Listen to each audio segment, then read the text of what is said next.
So to start this video, I just want to preface it's just me, so it's going to be set camera, bear with me. I obviously don't have a walker, so we're just going to pretend this chair is our walker. And then for the exercises, I would have a gait belt around my patient and be there to provide assistance throughout. But we're going to start out with a quick little warm-up. Actually, before that, when I work with my patient, I would explain the RPE scale and let them know that everything we do should be between the 10 to 13 range, so we don't want anything too aggressive, but we do want them to work a little bit. Then I would also instruct them on pursed lip breathing, so breathing nice and deep through their nose, and then breathing out through their pursed lip to kind of help with that those breathing techniques for if they do get kind of overwhelmed. So I would start out with a little bit of a warm-up. So we would just do a seated warm-up, and I would probably start with just about 30 seconds of about some seated marches, just nice and smooth. And then I would start with some kind of trunk rotations, about 30 seconds of those, about 30 to 45 seconds I would say. And then I would start with some kind of overhead reaches, just kind of getting everything warmed up for my patient so we're not just jumping right into it. And then the last one I would kind of just do some heel-toe raises while they're seated, just trying to get those calves fired up because we are going to be getting up and moving around quite a bit. So I'd probably just take them through one cycle of that, just a quick like 3 to 5 minute warm-up of that. And then I kind of would break my session up into different stations.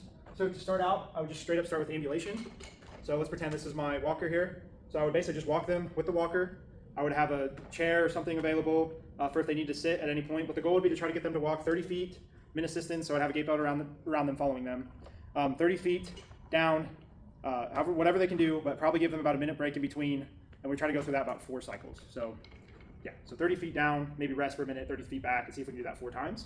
Just working on ambulation, working on that endurance, working on gait. Next, I would do kind of a little bit of a functional seated movement. So I would start with just sit to stands, just sitting back on the box, standing up, sitting back down, standing up, sitting down. Just emphasis on controlling that eccentric lowering, standing up, probably just shooting for about 8 reps, just trying to work on that lower extremity strength. Let them rest after 8, and then do another set. So probably do 2 sets of those on sit stands. And then I would go into, let's pretend this is my walker again, just some mini squats. So pretend here, just kind of squatting back and standing up. Same thing, just working on that lower extremity strength and that functional movement. So that'll be second station. Third station, we're gonna go ahead and do with our walker again, we're gonna do some standing marches.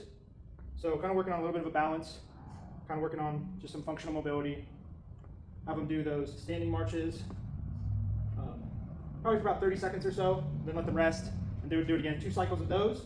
And then I'd also probably have them do some weight shifts. And if it wasn't with the walker, if I had access to parallel bars, we could also use those. But kind of 30 seconds of weight shifts side to side, trying to emphasize them using as least amount of upper extremity support as possible. So we'll do lateral weight shifts, and then I'd probably have them do kind of anterior, posterior weight shifts as well, just trying to work on that functional balance. So that would be my third station. And my last station, we're gonna go ahead and do some slam balls. So I would have them assisted with the gait belt. If this is too much for them standing, we could also do them sitting, but just nice and tall, slamming down, and then trying to have them reach down for the ball themselves, and then grab it, and then repeat that cycle. Ideally, if we could have them do it standing, that would be amazing because it would work on more of their balance, work on functional reaching, work on core stability. But if that was too much for them, I would move them to a box or something to sit on. And then lastly, I would do some trunk rotations, so holding the slam ball, going side to side if they can, kind of reach it out, working on that core stability, going back and forth, doing this for about 30 seconds or so, and then relaxing, and then probably having them do 2 cycles of those. So that would be my 4 stations, and like I said, throughout the entire time, emphasis on taking breaks, not going past the 13 RPE scale, and just educate them on pursed lip breathing, and obviously keeping track of their vitals, making sure their oxygen doesn't go too low, or their heart rate doesn't spike too high. Okay, hope that made sense.